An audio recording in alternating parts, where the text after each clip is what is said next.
She texted, "I sold your camera stuff to cover my credit card bill. You never use it anyway." It was $38,000 worth of professional equipment I use for my business. I replied, "Which buyer?" Then I got it back, filed a police report for theft, and pressed charges. Original post. I, 31 male, am a freelance commercial photographer. I've been doing this full-time for about 6 years now. Before anyone pictures some guy with a Canon Rebel snapping senior portraits at the park. No, I shoot product campaigns, corporate headshots for firms, and the occasional small-budget ad work. It took me years to build up the client base, and even longer to build up the gear. My main kit, the stuff that actually makes me money, was worth roughly $38,000 at the time of this story. 2 professional camera bodies, 5 lenses including a 70 to 200mm f/2.8 that alone cost $2,500, studio lighting rigs, modifiers, triggers, a set of high-end memory cards, and a calibrated monitor I use for editing. All of it stored in 3 Pelican cases in the closet of the second bedroom I used as my office/editing room. I'm telling you the dollar amount because it matters. A lot. My girlfriend and I had been together for about a year and a half. She moved into my apartment around month 9. The apartment was mine, my name on the lease, my furniture, my deposit. She contributed $600 per month toward rent, which was fair since total rent was $1,450, and she was effectively moving into my already furnished place. She worked in retail management at a department store. Made decent money, somewhere around $44,000. But she had a spending problem that I didn't fully understand until she was already living with me. Designer bags, Sephora hauls that looked like she was supplying a small country, subscription boxes for things I didn't even know had subscription boxes. Candles, apparently, have subscription boxes. Multiple ones. I noticed the credit card thing early on. She had 3 cards, and she rotated payments between them like some kind of sad financial juggling act. I brought it up once, gently, suggesting maybe a budget spreadsheet or one of those debt payoff apps. She told me her finances were her business and that she didn't need a lecture. I dropped it. Her money, her problem. That was my philosophy. That philosophy worked great right up until it became my problem. So about 2 months ago, I left for a 4-day shoot. Corporate client, out of state, decent contract. I packed my travel kit, 1 body, 2 lenses, portable lighting, and left the rest of my gear at home in the Pelican cases like I always did. Day 2 of the shoot, I get a text from her. Casual as anything. Like she was telling me she'd picked up milk. "Hey, so don't be mad, but I sold some of your camera stuff to cover my Amex bill. You never use half of it anyway, and it was just sitting there. I got a good price. We can talk about it when you get home." I stared at that text for probably 3 full minutes. Just stared. My second shooter noticed and asked if I was okay. I told him I needed 5 minutes. I went to the hotel bathroom and called her. She picked up on the second ring, all breezy. "Babe, I knew you'd overreact." I asked her what exactly she sold. She said the big cases of stuff in the closet. I asked her to be specific. She said she didn't know what everything was called, but the cameras and the big lenses and those light things. My stomach dropped. That was the bulk of my studio kit. The 2 backup bodies, 3 of my best lenses, my entire lighting rig, my calibrated monitor. I asked who she sold it to. She said some guy from an online marketplace. She'd posted it the day I left, and the guy came and picked it all up the next morning. I asked how much she got. She said $4,200. $4,200 for $38,000 worth of professional equipment. Equipment that I use to make a living. She sold it to some random dude for roughly 11 cents on the dollar because she needed to make a minimum payment on a credit card she'd maxed out buying candle subscriptions. I didn't yell. I'm actually kind of proud of that. My voice went very flat and very calm, which if you knew me, is actually way scarier than yelling. I said, "I need the buyer's name, phone number, and the listing you posted. Screenshot everything. Do not delete anything. I will handle this when I get home." She started backpedaling immediately. "Babe, it's just stuff. We can replace it. I'll pay you back." I said, "You will not be paying me back because you don't have $38,000. Screenshot everything and send it to me. Now." She went quiet for a second and then said, You're being really aggressive right now, and I don't appreciate it. I hung up. She sent the screenshots 20 minutes later. The marketplace listing, the messages with the buyer, his profile. She'd listed everything as a bundle. Professional camera equipment, barely used, need gone ASAP. The ASAP was doing a lot of heavy lifting there. The buyer clearly knew he was getting a steal and jumped on it immediately. Here's what I did over the next 48 hours while I finished the shoot on autopilot. First, I call my insurance company. I have professional equipment insurance. Every working photographer does. I filed a claim and explained the situation. They told me that because the equipment was taken and sold by someone with access to my home, it would be processed as theft, and they strongly recommended I file a police report to support the claim. Noted. Second, I contacted the buyer through the marketplace. I was polite. I explained that the equipment was stolen property, that it was sold without the owner's consent, and that I'd be filing a police report. I told him I wanted to buy it back at what he paid and would appreciate his cooperation because the alternative was that the police would recover it as stolen goods and he'd get nothing. He was surprisingly cool about it. He said he'd had a feeling the deal was too good to be true. We arranged to meet the day I got back. Third, and this is the one that mattered, I called the non-emergency police line in my city and asked about the process for filing a theft report. The officer I spoke to walked me through it. The key detail, in my state, theft of property valued between $25,000 and $50,000 is a Class C felony. I asked what the potential sentence range was. He said up to 10 years, though realistically, for a first offense, it would likely be much less. But it would be a felony charge. A felony. On a record. Forever. I didn't feel good about that. I need to be honest here. I felt sick, actually, but I also felt sick about the fact that she'd sold the tools I used to feed myself for less than the price of a used Honda Civic, and then texted me about it like she'd donated old clothes to Goodwill. I finished the shoot, drove home, went straight to the buyer's place, and bought everything back for $4,200 cash. He'd kept it all in the cases, hadn't even opened most of it. I checked every piece. Everything was there and undamaged. I shook his hand and thanked him. Then I went home. She was sitting on the couch with this nervous energy, like she'd rehearsed a speech. She started with, "Before you say anything." I held up my hand. I said, "I recovered the equipment. I am filing a police report tomorrow morning. I need you to move out." The speech she'd rehearsed evaporated. She stared at me. "A police report? Are you serious right now? Over some cameras. Over $38,000 worth of equipment that you stole and sold without my knowledge or consent." "Yes. I didn't steal it. I live here. It was in our closet." "It's my closet in MY apartment, and it's my equipment that I purchased with documented receipts over 6 years. None of it is yours." She started crying. She said I was destroying her life over a mistake. She said she'd pay me back. She said she was under financial stress and wasn't thinking clearly. She said I was choosing stuff over our relationship. I told her the relationship was over regardless. I told her she had until the end of the week to move her things out. And I told her I was filing the report in the morning whether she was there or not. She called me every name you can think of. Then she called her mom. Update 1, 9 days later. Y'all, the audacity levels in this situation have exceeded anything I thought was possible. Let me catch you up. So the morning after our confrontation, I went to the police station and filed the report. Brought everything.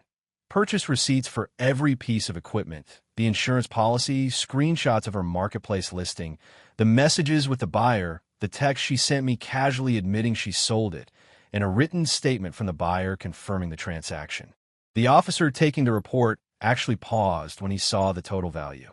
He said, and I quote, "She sold $38,000 of equipment for $4,000? I said yes. He just slowly shook his head and kept typing. A detective was assigned the case within 2 days. He called me to go over the details. Super professional, asked thorough questions. He asked if my ex-girlfriend, had any claim to the equipment, any reason to believe it was shared property. I said no. He asked if she had any prior authorization to sell my belongings. I said absolutely not. He said the case was pretty straightforward given the text message admission alone. Now here's where the entitlement parade really kicked off. She did not move out by the end of the week. She simply didn't. When I came home Friday evening, she was still there, sitting in the living room, eating takeout sushi, watching Netflix on my TV like nothing had happened. I asked her what was going on. She said, "I talked to my mom, and she said you can't just kick me out. I have tenant rights." And here's the thing. She was technically correct. Even though she wasn't on the lease, she'd been living there long enough to establish residency. I couldn't just change the locks. I looked this up already. I need to go through a formal eviction process, which in my state takes a minimum of 30 days after written notice. So I handed her a written 30-day notice to vacate. Printed, dated, signed. She laughed at me. Actually laughed. She said, "You're serving me papers? Were you a lawyer now?" Then she took a picture of it and sent it to her group chat. I know because I heard her phone blowing up with responses for the next hour. Over the next few days, her behavior shifted. She went from apologetic to fully entitled. It was like watching someone's personality recalibrate in real time. Some highlights. She started eating my food. Not just shared groceries, my meal prep. I'd open the fridge and entire containers of chicken and rice I'd made for the week would be gone. When I confronted her, she said, "I'm under financial stress because of your police report. The least you can do is feed me." She invited her mom over without telling me. I came home from editing at a coffee shop to find her mother sitting at my kitchen counter, arms crossed, waiting for me like a final boss. Her mom launched into a monologue about how I was criminalizing a domestic dispute and ruining a young woman's future over replaceable objects. I told her the objects were recovered, and the issue was the theft itself. Her mom said, "It's not theft if you're in a relationship. It's a disagreement about shared resources." I told her that was not how the law works. She called me vindictive. Then her mom pulled out what I can only describe as a negotiation attempt. She offered to write me a personal check for $4,200, the amount my ex got for the equipment, if I dropped the police report. I explained that once a report is filed, I don't get to just drop a felony investigation. That's not how it works. The DA decides whether to press charges. Her mom didn't believe me. She thought I was lying to avoid taking the deal. She said, "Everyone knows you can drop charges if you want to." I told her she was welcome to call the police department and ask them herself. She did not do that. Day 12 was when the detective called my ex in for questioning. I wasn't there obviously, but the detective followed up with me afterward. He said he'd explain the charges she was facing. Class C felony, potential sentence of up to 10 years, mandatory felony record. He said she became very emotional, and her demeanor changed significantly when she realized this wasn't a civil matter. Her mom called me that night. Different tone this time. Way different.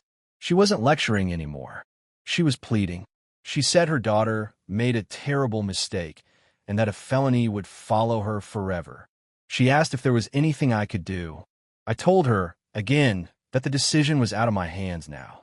The DA's office would review the case and decide. Then her mom said something that genuinely made my jaw drop. She said, "Well, if you hadn't left your things lying around where she could access them, this never would have happened." My things. Lying around.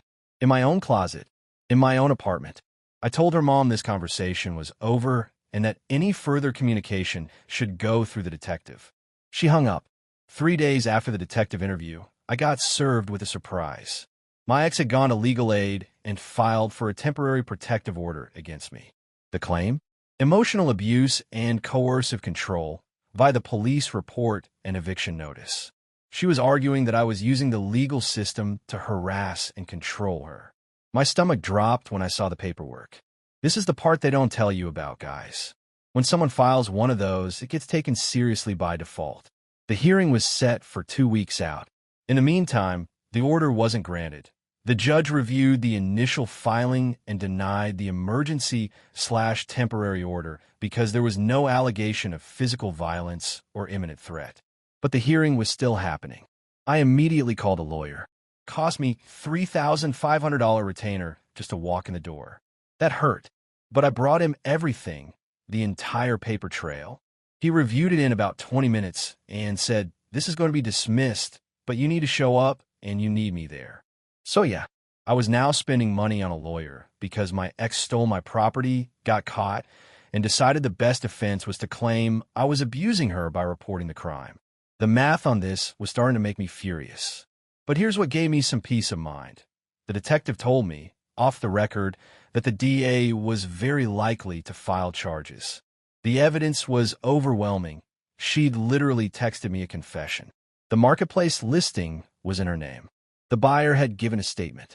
My equipment receipts and insurance documentation were ironclad. He said the protective order filing actually didn't look great for her because it appeared retaliatory. Follower count on her entitlement? Off the charts. But the legal system was about to do its thing. Update 2. 16 days later. This is the last update.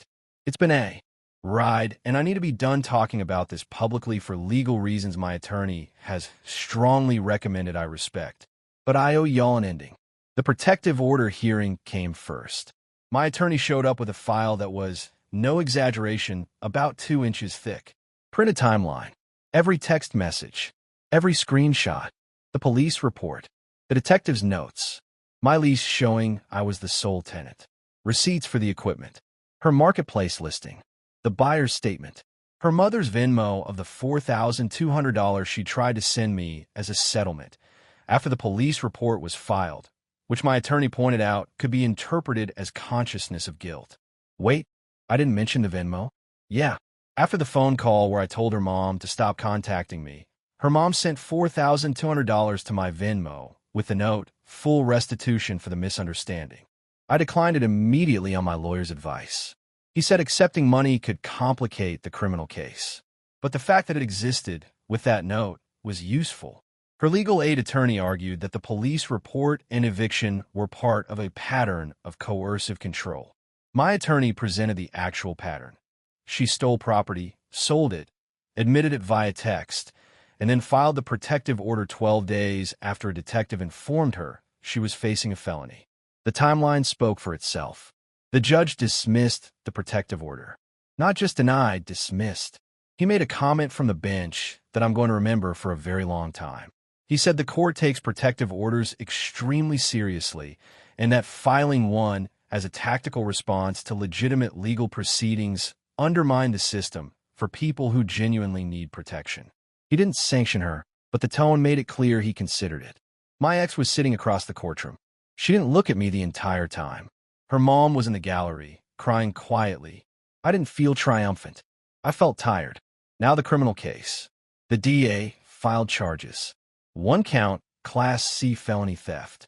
My attorney walked me through what would likely happen. The DA would offer a plea deal before it ever went to trial because the evidence was so clear-cut and trials are expensive. He was right. About a week after the protective order was dismissed, my ex's public defender reached out to my attorney asking if I'd be willing to provide a victim impact statement supporting leniency. My attorney asked me what I wanted to do. I thought about it for 2 days. This is the part where I have to be real with you all. A felony conviction would wreck her life. Career-wise, housing-wise, everything. She wouldn't be able to work in retail management. Most companies run background checks. She'd have trouble renting apartments. It would follow her for years, possibly forever, depending on the state's expungement laws. And despite everything, the theft, the entitlement, the protective order stunt, her mother's insanity, she was still someone I'd shared 1.5 years of my life with. Someone I'd cared about. But then I thought about what she'd actually done. She didn't make a mistake. She waited until I was out of town. She listed the equipment the same day I left. She had a buyer lined up within hours. She negotiated a price. She let a stranger into my apartment to take my property. She cashed the payment, and then she texted me about it like she'd rearranged the furniture. That's not a mistake. That's a plan. And when she got caught, she didn't take responsibility. She claimed tenant rights. She ate my food. She sent her mother to negotiate. She filed a retaliatory protective order, trying to paint me as the abuser. At every single step, she chose escalation over accountability. I told my attorney I would not provide a statement supporting leniency. I wouldn't provide a statement at all. I let the legal system do whatever the legal system does. The plea deal came through about a week later. Her public defender negotiated it down. She pled guilty to a reduced charge, Class D felony, which in my state carries up to 5 years. Her actual sentence: 3 years of probation, mandatory restitution of $4,200, the amount she received from the sale, since I'd already recovered the equipment, 200 hours of community service, and a felony on her record. A felony on her record. She could potentially apply for expungement after completing probation. My attorney said that was typical for first offenses, but until then, and possibly after depending on the judge, it's there. Her mom sent me one final message after the sentencing. It wasn't angry this time. It was just sad. She said, "I hope this was worth it to you. You've taken her future." I didn't respond, but I'll say here what I would have said to her if I was a less careful person. I didn't take anything. Her daughter took something, and then she spent 6 weeks doubling and tripling down instead of ever. Once just saying, "I was wrong and I'm sorry, and I'll accept whatever comes." That's it. That's what kills me about the whole thing. At any point, if she'd shown genuine accountability, I might have handled it differently. If she'd said, "I messed up, this is indefensible. What can I do to make it right?" on that very first phone call, I honestly don't know if I would have filed a report. Maybe I would have. Maybe not. I'll never know because she never gave me that option.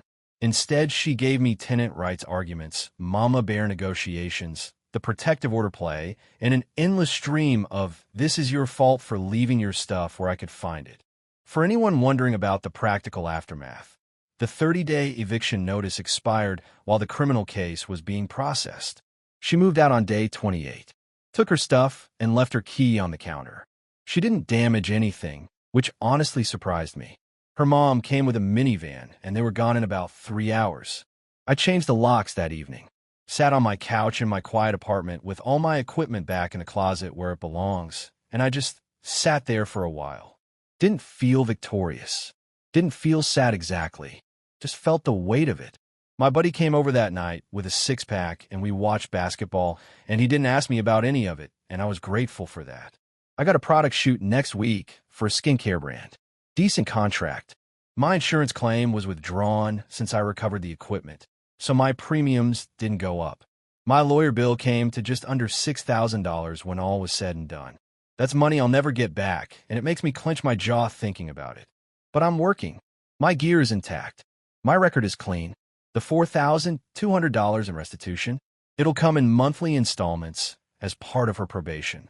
I'll probably get about $120 per month for the next 3 years. I didn't ask for it. The court ordered it. I'll take it. It won't cover the lawyer, but it'll cover something. I don't check her social media. I don't ask mutual friends about her. I deleted our old photos last week. Not in some dramatic ceremonial way. Just sitting on the couch on a Tuesday night, clearing storage on my phone. It took about 4 minutes. A couple people have asked me if I feel guilty. I've been thinking about that honestly. The answer is, I feel guilty that I don't feel guilty.